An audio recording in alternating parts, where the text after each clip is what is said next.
Hello, I would like to welcome everybody to this presentation on dementia and Alzheimer's disease, the early warning signs and what you can do about it. My name is Dr. Brian Petrie.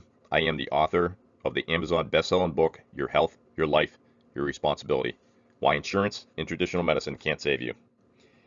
In the beginning of this book, I briefly talk about my background and about a specific event that occurred to me that totally changed the entire trajectory of my life. I was chewed out by my company's first sergeant one day while serving in the Marine Corps overseas, and it was what he said to me that dramatically changed my life forever. So I just want to point out that you're listening to this webinar for a reason. You or a loved one may be suffering from early signs of dementia or mild cognitive impairment. And what I'm going to talk about today may be just what you need to hear in order to change the direction of your life. Hopefully, I may be that person that can change your life for the better. If you are suffering early stages of cognitive decline or dementia, which are stages 1 through 4, then I'm going to show you how your life can be totally reformed and turned around based on what the current scientific research is telling us. There are 7 stages of dementia. If you've already progressed into stage 5, it is generally too late. You have already progressed too far, and there is very little anything that anybody can do to turn this around. So what I'm saying here is that time is of the essence. If you can address the disorder in the early stages, you have a phenomenal ability to not only turn your cognitive decline around, but also protect and enhance the function of your brain so that you continue to thrive well into the future. But before I go any further, I must read this disclaimer. Nothing in this presentation constitutes medical advice. This is a free educational webinar. I'm not here today to diagnose, treat, or cure any disease. The individual examples in this presentation that may be depicted are only for educational purposes. Now this is critical. The 4 early signs of cognitive decline. The first is loss of endurance. This is going to be both physical and mental loss of endurance. And what I mean is that you start to mentally and physically slow down. You may have been able to read an entire newspaper from front to back or a book from cover to cover and be able to remember everything in that book at one time.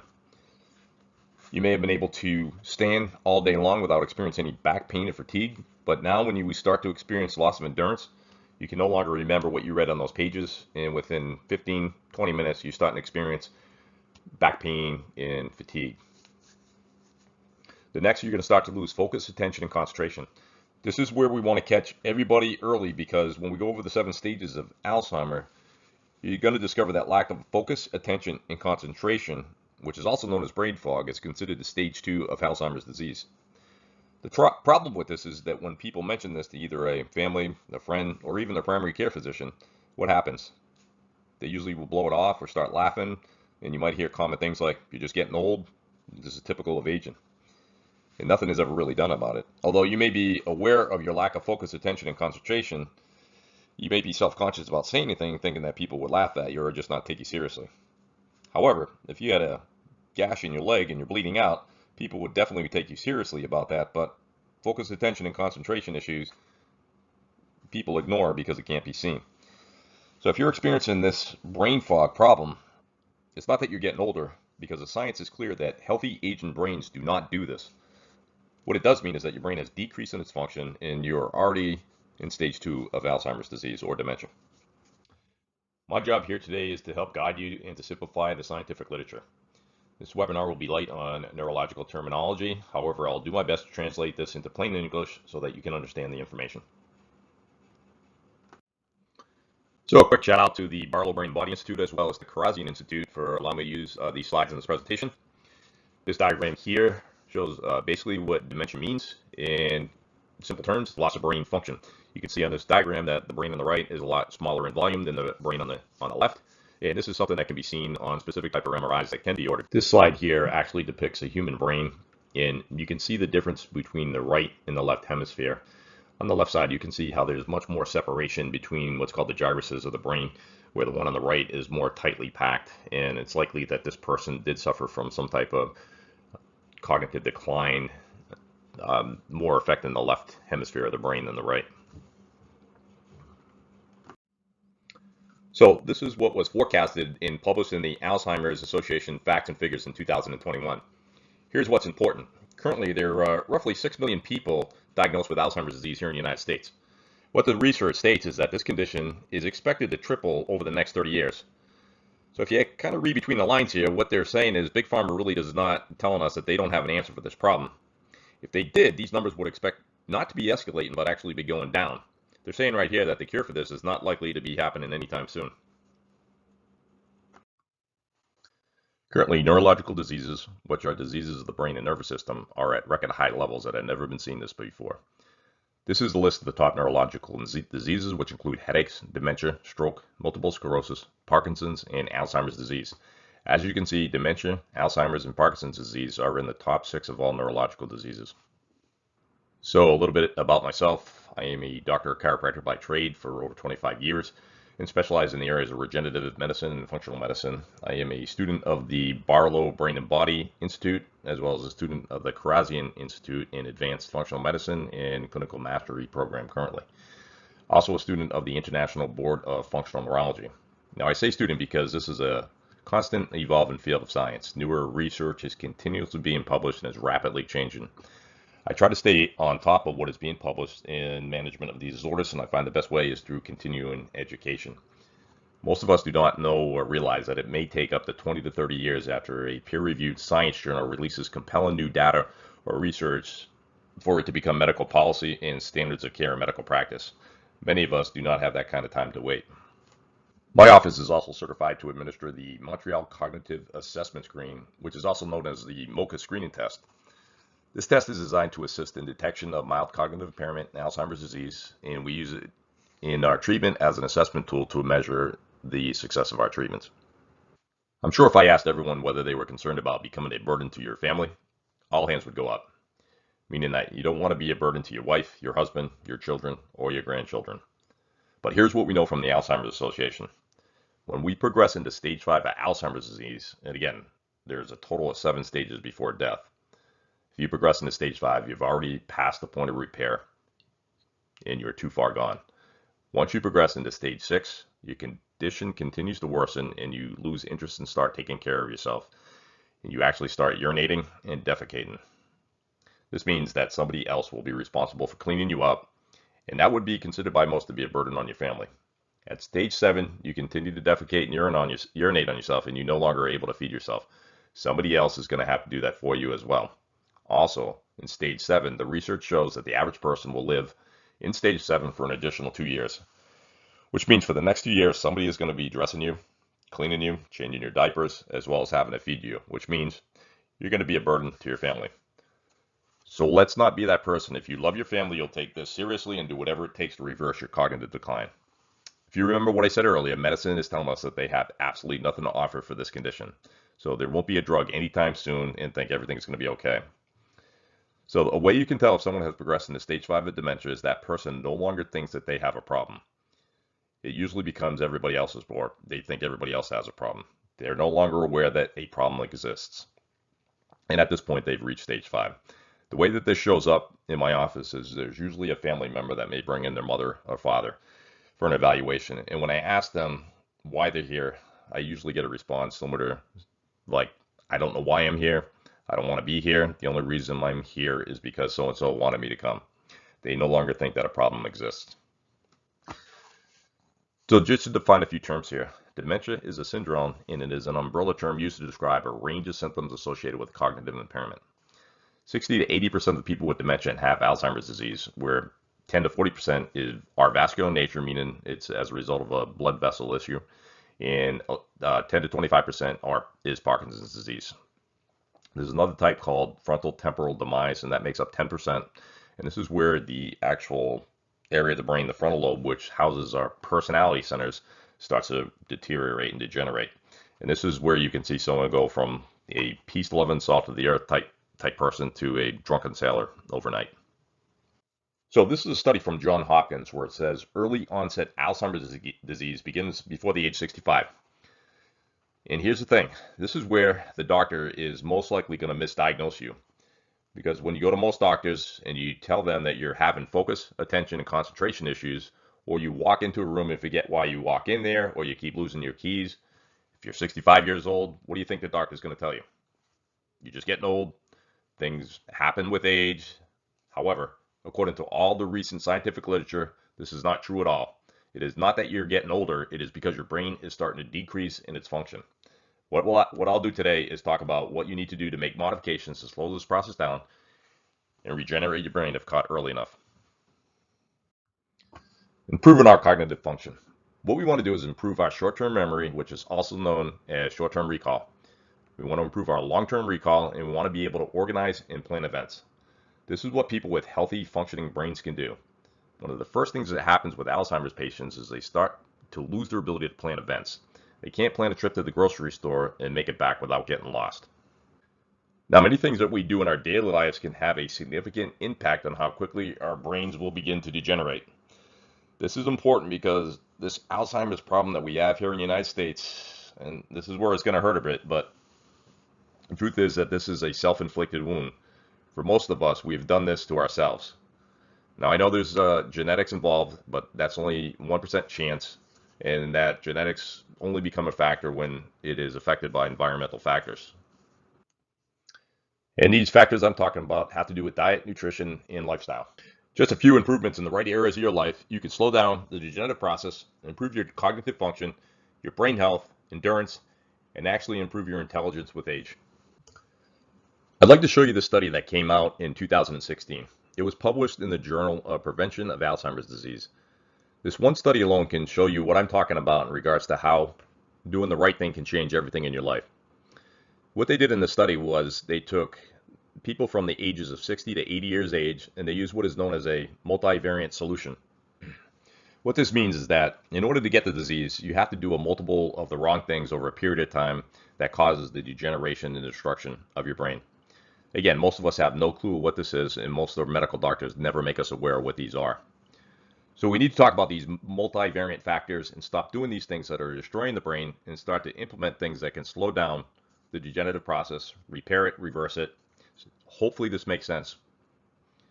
This study showed that just after the 12 weeks of utilizing a multivariate solution, that the participants in the study had no additional brain degeneration and showed growth in an area of the brain known as the hippocampus, which is an area that Alzheimer's disease affects the most. This doesn't mean that after 12 weeks the study stopped. It just meant that there showed signs of significant improvement after the 12-week time period. Now, if there was a drug that was out there that could do the same thing, the drug companies would probably be making trillions of dollars right now, and this information would be blasted all over the internet. But how many people have actually heard of this study? How many doctors have relayed this information to their patients? Most likely nobody has heard of this study, and this is not the only study that has been published in the peer-reviewed science journals that has shown this. They called this program a personalized brain fitness program, which was specific to the needs of each individual participant, and the results showed that they can improve cognitive function and reverse or regrow the volume of the hippocampus in people between the ages of 60 and 80 years of age. Now, this was in people that were already in a decline cognitive state. Imagine what you could achieve if you just followed the basic guidelines of this program and weren't already experiencing cognitive decline. The possibilities of this could be endless. Just to repeat, there are absolutely no drugs available to reverse Alzheimer's disease, and that Alzheimer's disease past stage 4 is an end-stage disease process that you just can't win. Up until 2019, there had been well over 2,000 clinical trials that had been performed to try to find an answer and a drug to treat Alzheimer's disease. Out of all those clinical trials, how many do you think were successful? If you were to guess 0, you would be correct. Why is that? That is because what they've done is they've taken a multivariant problem, cognitive decline, dementia, Alzheimer's disease, and they've wanted to give a one drug solution to make a change. They've tried this over 2,000 times and it did not work, and in some cases actually accelerated brain decline in certain individuals. I do believe it was Albert Einstein that said, insanity is defined by doing the same thing over and over again and expecting a different result. Big Pharma has spent millions upon millions of dollars testing one single variant over and over again and expecting to get a different results. But unfortunately, the whole process of funding and running clinical trials is only based on testing one variant at a time. The whole premise in the medical establishment is based upon one-size-fits-all narrative using a drug to treat symptoms without determining the cause or contribution to a disease like Alzheimer's. In addition to all the medications they have tempted that have failed, unfortunately, there are other commonly prescribed medications used for other conditions that have also shown to have impact on brain memory and function. And why are no drugs available?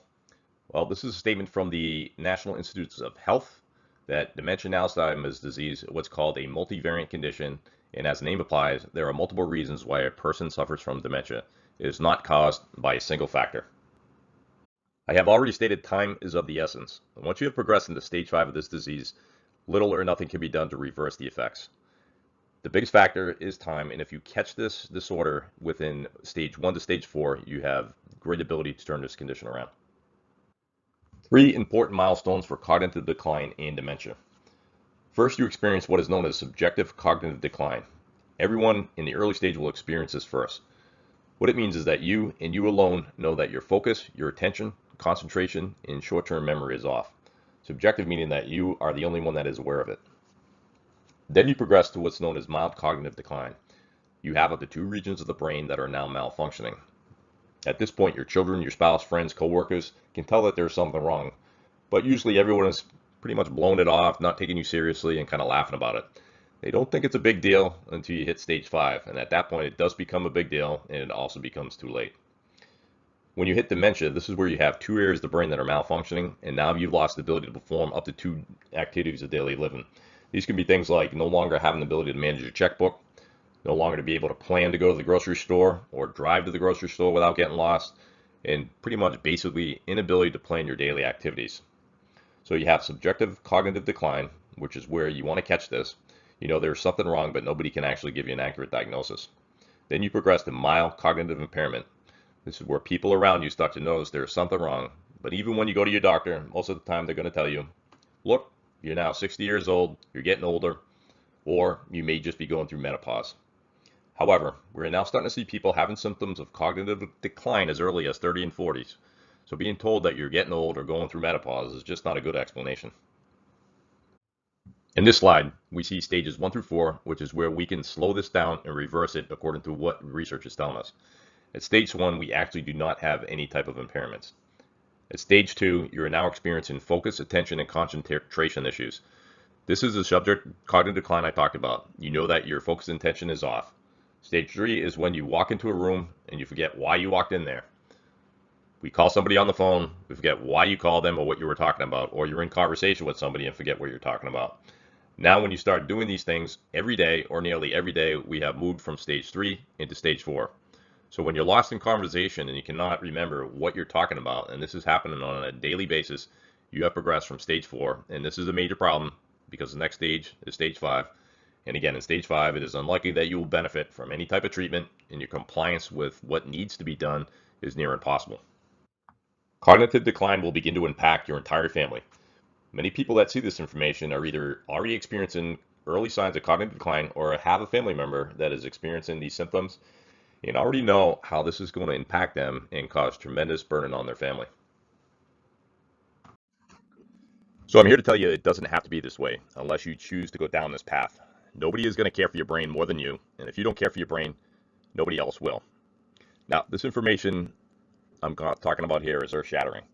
And what they found is that our brains have 3 building blocks that have the ability to repair, restore, and regenerate itself. The first is the brain's ability to regenerate through a process known as neurogenesis. Neuro meaning brain, genesis meaning to build. And we have 2 areas of the brain that has its own stem cells. I know that we've been told in the past that once our brains have been damaged, we can never regenerate those nerves. And what we were born with is what we were born with. However, the research is clear. This is not true at all. Your brain has the ability to regenerate in 2 areas, and one of those areas just happens to be the hippocampus, and it is the hippocampus that is affected most by dementia and Alzheimer's disease. So what I'm saying is we can actually regenerate the hippocampal area of the brain because it has its own stem cells. What else has been considered to be revolutionary is the brain's ability to release what is known as brain-derived neurotrophic factors. This is also known as BDNF, and this means that when you stimulate certain nerves, they can actually grow branches, just like you would see the roots of a tree. And these new branches can reach out and touch other nerves and begin to communicate with them. When nerves start to communicate and create new branches, that connectivity in these nerves is called neuroplasticity. And it is this new connectivity that can actually bring our brains back online and improve our focus, our attention, our concentration, and our short-term memory. Just a side note, when they dissected Albert Einstein's brain in an attempt to determine why he was such a genius, what they found out was not that he had a large amount of neurons in his brain, it was the way that those neurons connected with one another. And the more we can stimulate these brain-derived neurotropic factors, the more neuroplasticity we can occur. So what we want to do is activate neurogenesis by stimulating neurostem cells and activate brain-derived neurotrophic factors, which in turn will enhance neuroplasticity. And here is another one of those earth-shattering studies. And I had not heard of this until recently, but this was published in Nature Medicine, 1998. Basically, it says, our studies further indicate that the human hippocampus retains the ability to generate neurons throughout life. And this slide shows what happens when we stimulate brain-derived neurotrophic factor. It's going to enhance or support branching of networks of neurons. It will help nerves grow, improve neuron synapses, their ability to connect with other nerves, makes neuron synapses and communication more efficient, and reduces neurodegeneration risk. Now let's talk about how we actually stimulate brain-derived neurotrophic factor. Now, in order to stimulate this brain-derived neurotrophic factor, you're going to have to move your body. You're going to have to walk and move on a daily basis. And if you can't do that because you have some type of chronic joint problem, you're going to have to get that fixed because you have to get mobile again. The research is clear that the number one leading cause of dementia is lack of mobility. When you don't move and exercise, your brain will actually start to shrink. So if you go out and even do like a light to moderate type exercise, such as a slow walk or jog, you can activate up to 9% of your brain-derived neurotrophic factor. But look at this. If we do high intensity exercise, and I know for most people are not going to be able to initially do this, but let me define what I mean by high intensity exercise. I'm not talking about going to a CrossFit gym and doing these intense workouts. If you can perform what is known as a 7-minute workout at a high intensity level, the research has shown that you can release up to 84% of your brain-derived neurotrophic factor. You can find these exercise routines just by going to YouTube, and the most notable one is the New York Times 7-minute workout. If you're going to take any notes or write anything down, it would be on this subject here. The New York Times 7-minute workout. All this workout is a series of calisthenic exercises. You can choose any of the type of calisthenic exercise that you can do, and you do this for 20-second intervals on, 10 seconds off. The YouTube videos will take you through the 7-minute routine. It will show you an exercise like squats, but if you can't do squats, you can always substitute that exercise with something else like, say, a push-up.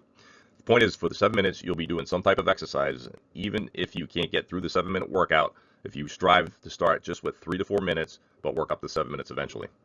The goal with the exercise is to be able to increase your heart rate and respiration.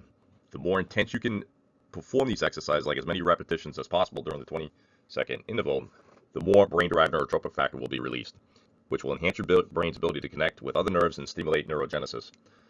So think about it. If you don't like to exercise for your body, think about it as an exercise way of strengthening your brain. And who doesn't have 7 minutes a day to work out? Even if you're not able to perform short duration, high intensity exercise for 7 minutes, the research, and this was published in the National Institutes of Health, is clear that having a daily walking routine up to 30 minutes of light to moderate exercise has been shown to increase brain volume in older adults. So our goal is to activate as many brain-derived neurotropic factors as possible. We are trying to tip the scale in our favor so that we have more neuroplasticity and more neurogenesis occurring than neurodegeneration. And this will ultimately lead to a much healthier brain. So in my book, I talk about how I go about untangling your own individual web of neurometabolic dysfunction. Each one of the 7 topics I go over can be a factor in your own cognitive decline. Think of it like a spider web, and everybody's web has its own unique configuration. And in order to untangle that web, you have to take a different approach for each person. Number 1, we need to look at oxygen levels. Is there enough oxygen getting to the brain? If you suffer from any type of anemia, your brain is being robbed of oxygen. You may be getting enough oxygen during the day, but if you suffer from sleep apnea and your oxygen levels are dropping below 95% at nighttime, this will definitely cause short periods of suffocation, which will definitely lead to brain degeneration. Then there's glucose and blood sugar dysregulation. If you have type 2 diabetes, this will definitely destroy brain function due to the chronic inflammation it creates. This can be managed and reversed with proper lifestyle changes. Number 3, there's that stimulation again. We already talked about stimulating brain-derived neurotropic factor. Number 4 is autoimmune diseases. Currently, there are over 100 types of autoimmune diseases that are out there, and there are actually specific autoimmune diseases that will attack brain tissue. The insurance company only pays for very few of these tests, so a lot of times people are completely unaware that they are suffering from an underlying autoimmune disorder. We do a 24 tissue test antibody screen within our office, which helps detect these antibodies towards our neural tissue. Number 5 is inflammation and infection. There are multiple types of infections associated with cognitive decline. Many of these infections can be silent, meaning you don't even know that you have them.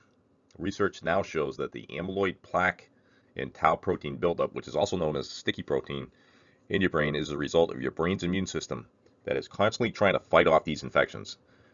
They've been trying to develop drugs to eliminate these sticky proteins for years, but now we know that it is secondary to your immune system doing what it's trying to do, fight off these infections. One of the biggest infections that we see that's causing this is gum disease and chronic gingivitis. Number 6 is neurotoxins, which can be pollutions in the air, or this can even more common coming from your home in the form of mold exposure.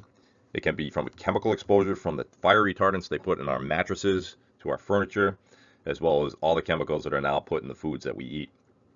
Then there's number 7, which is our gut health. And what I'm referring to here is what's called a leaky gut disorder.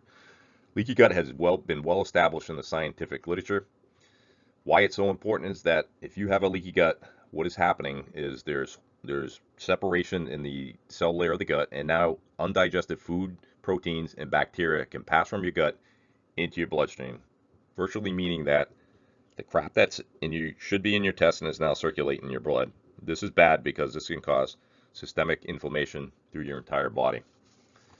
Since my book, I've also added another topic, which includes the influence that hormones have on this disorder, and in particular, I'm talking about thyroid hormones.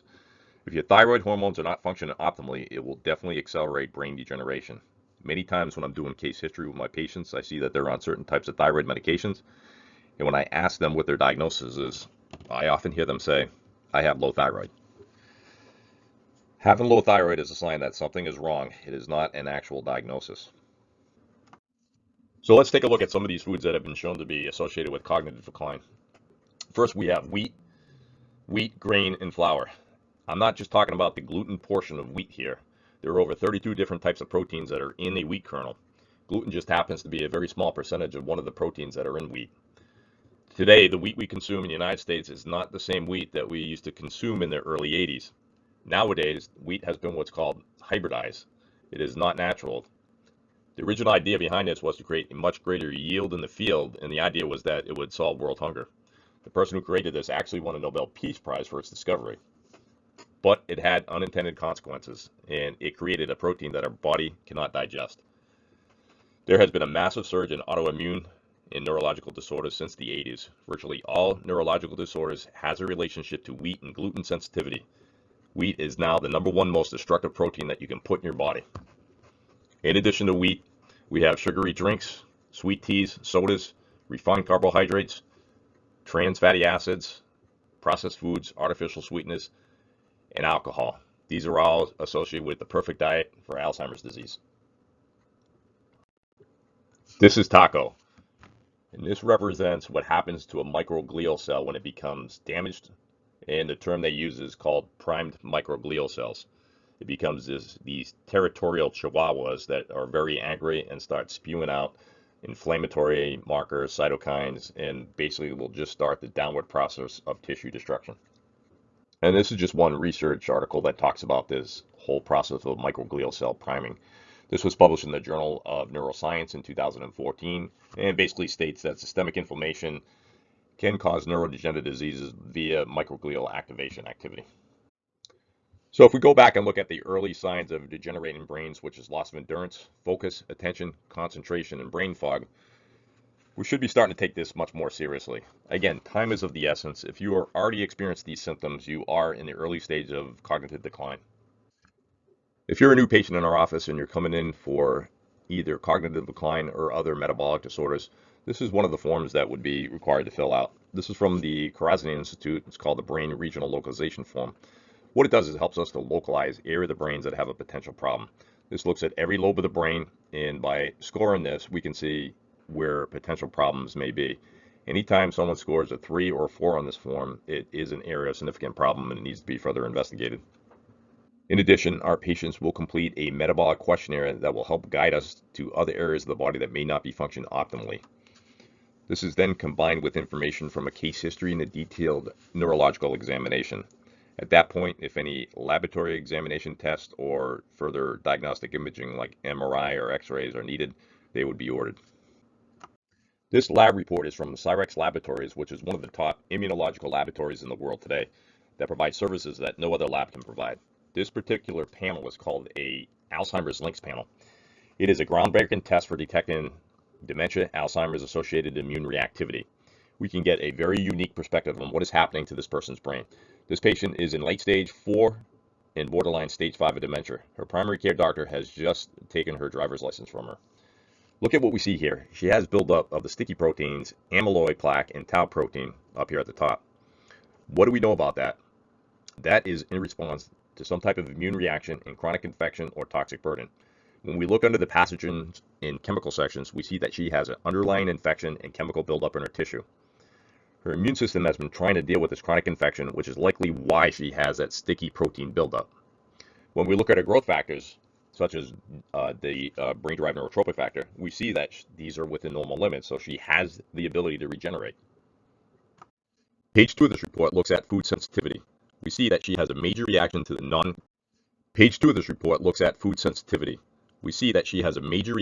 non-gluten portion of wheat. Now, she has been eating wheat all of her life, so it is likely that this has caused some type of low-grade chronic inflammation in her body. Another important finding on this report is the fact that her blood-brain barrier has been breached. The blood-brain barrier is supposed to keep out substances that are not supposed to get into the brain. But like a leaky gut, that protective barrier has been breached, and now her brain's immune system is working overtime and likely to cause buildup of that sticky protein we saw in the first page. So the information that we can gain from these labs is invaluable. As I've said multiple times, time is of the essence. Stages 1 through 4 of cognitive decline and dementia can be slowed down and reversed if you act now and do the right things. If you progress to stage 5, you are likely too far gone, and there isn't anybody that can help you. What to do now? If you feel that you are suffering from early cognitive decline, I recommend you book an appointment in our office ASAP. The cost of that appointment is $197. I recommend that you download the forms below, you complete them, and return them to our office either by mail, email, or hand them in person. If you have any prior labs or diagnostic procedures that were performed, please bring us a copy of those as well. At that point, I will determine whether or not you're a candidate for care in our office. I will perform a detailed history and neurological examination and order any specific labs that may be needed. Number 3, get your life back. If I accept you for care in the office, I will provide a personalized plan which will be given to you based on what your own individual neurological and metabolic needs are. If you're thinking that your symptoms are not that bad, or that the cost for this examination may be too expensive and you don't want to do anything that your insurance company is not going to pay for, I just want to point out some major key concepts. Again, currently there's close to 6 million Americans that suffer with dementia to this day. That number is expected to triple over the next 30 years. Medicine has nothing to offer for this disorder. There are no drugs available, and some drugs may even cause your problem to become worse.